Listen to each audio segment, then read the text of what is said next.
E se a humanidade tivesse declarado guerra contra as máquinas inteligentes? Computadores, celulares e até mesmo televisão são inimigos mortais dos humanos e a única solução é o extermínio. Em Duna, isso não é apenas uma teoria da conspiração. O universo criado por Frank Herbert nos mostra uma sociedade futurista que aboliu a inteligência artificial, não por atraso, mas por trauma. Esse trauma tem nome, a Jihad Butleriana, e nos faz pensar, será que o futuro da humanidade é ter a inteligência artificial como inimiga? 60 anos depois, a obra ainda continua presente. E é isso que vamos discutir no vídeo de hoje. Sem mais delongas, bora pra Jihad Butleriana.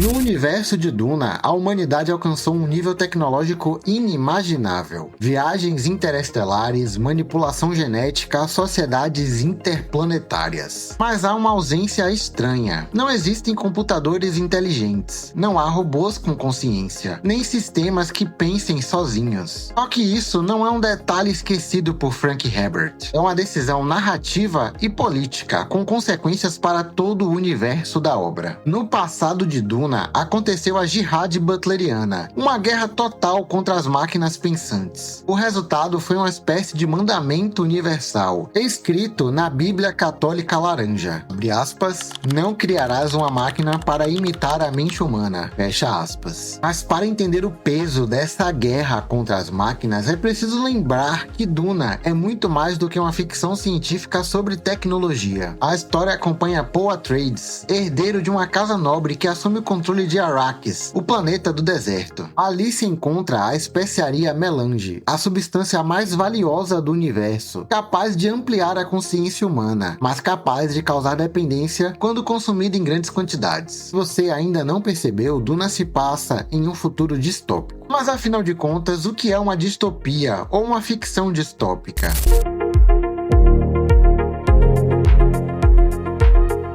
Uma distopia é uma narrativa que imagina sociedades marcadas por opressão, desigualdade ou controle, servindo de espelho crítico para os dilemas do presente. O século XX nos deu distopias clássicas como 1984, O Admirável Mundo Novo, Blade Runner, entre outras. Mas Frank Herbert constrói a sua em um futuro em que o avanço tecnológico foi radicalmente contido. O primeiro livro da franquia foi lançado em 1965. Claro que Herbert não fazia ideia de como o mundo estaria em 2025. Ele não tinha conhecimento sobre smartphones, tecnologias ativadas por comando de voz ou a implementação da inteligência artificial em praticamente tudo. Porém, ele cita o Jihad Butleriano já em seu primeiro livro, que teria acontecido 10 mil anos antes da existência de Paul Atreides. Esse evento teria acontecido entre os anos 201 e 108 BG, ou seja, antes da união de todos os planetas sobre o governo econômico unificado da guilda. Após esses acontecimentos, em vez de máquinas inteligentes, vemos seres humanos treinados para ocupar o lugar da tecnologia. Os Mentats, capazes de cálculos impossíveis, as Bene Gesserit, com poderes mentais e políticos, e a própria dependência da especiaria para expandir os limites da consciência. A distopia de Duna não é um mundo dominado por máquinas, mas um mundo traumatizado por elas e que escolhe viver sob a sombra do medo. Ou será que a humanidade só estava sendo cruel e exercendo seu poder opressor diante da ausência de controle com o desconhecido?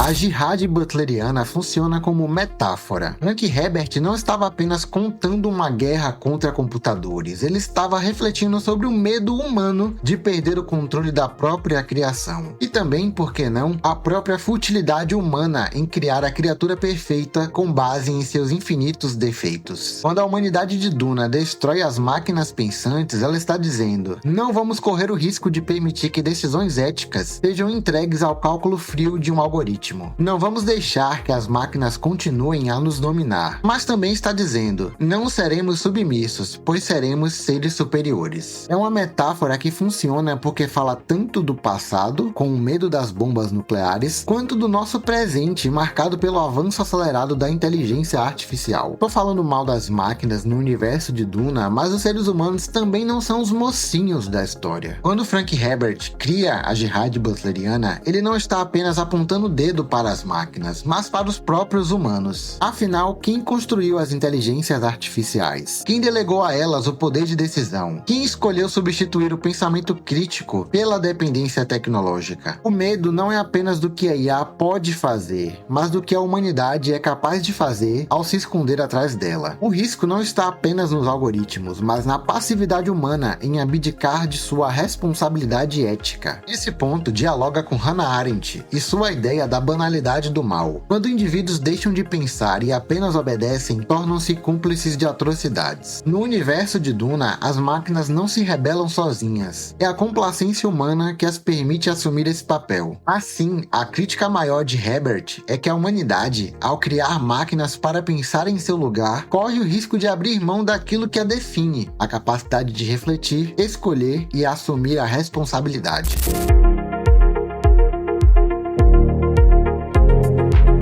Hoje não vivemos uma guerra contra as máquinas, mas convivemos com o mesmo medo que Herbert antecipou, e ainda somos dependentes delas. Só que o nosso medo tem outras formas. Shoshana Zuboff chama esse fenômeno de capitalismo de vigilância. Não são robôs nos destruindo em campo de batalha, são sistemas invisíveis coletando dados, prevendo comportamentos, manipulando escolhas. Em vez da violência explícita, vivemos um controle suave, silencioso e igualmente perigoso. Não vivemos uma jihad butleriana, mas criamos comitês éticos, audiências públicas e projetos de lei que, no fundo, expressam o mesmo dilema. Como conviver com a máquina sem perder a nossa humanidade? Que serventia temos enquanto seres humanos quando a máquina pode realizar praticamente tudo?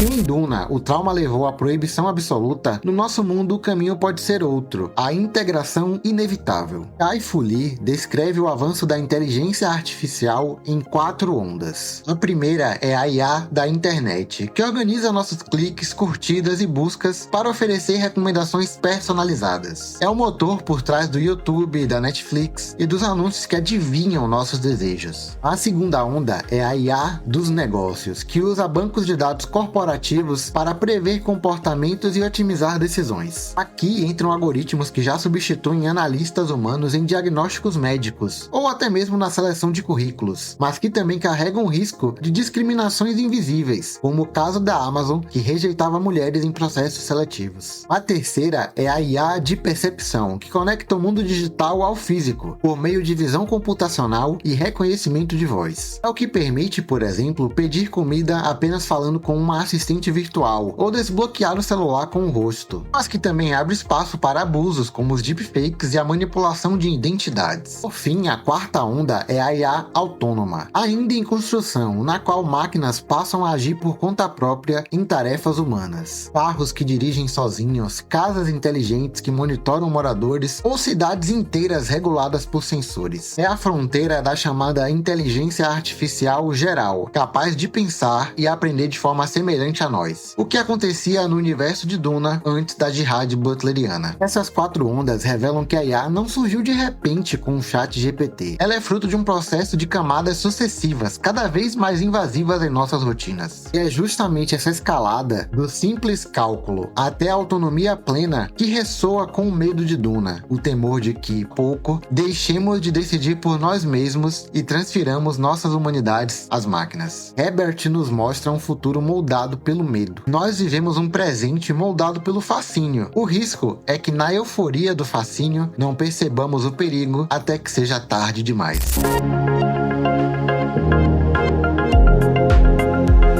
Talvez Herbert tenha exagerado ao imaginar uma humanidade que baniria toda forma de inteligência artificial, mas a metáfora permanece atual. No nosso mundo, o dilema é regulatório. Em que medida podemos permitir que algoritmos decidam quem recebe crédito, quem é contratado ou até mesmo quem é policiado? Hannah Arendt talvez dissesse que o perigo não está na máquina em si, mas na nossa passividade diante dela. A banalidade do mal hoje pode ser um algoritmo enviesado, decidindo o futuro de milhões sem que ninguém ninguém questione. Em Duna, o futuro foi moldado pelo medo da inteligência artificial. No nosso mundo, talvez esteja sendo moldado pelo fascínio. Entre o medo e o fascínio, o que permanece é a pergunta: até onde podemos delegar nossas escolhas às máquinas? Esse é só o começo da nossa jornada sobre inteligência artificial e cinema. E se você gostou desse vídeo, não se esquece de deixar o seu like e se inscrever no canal. Até a próxima e Alonzi!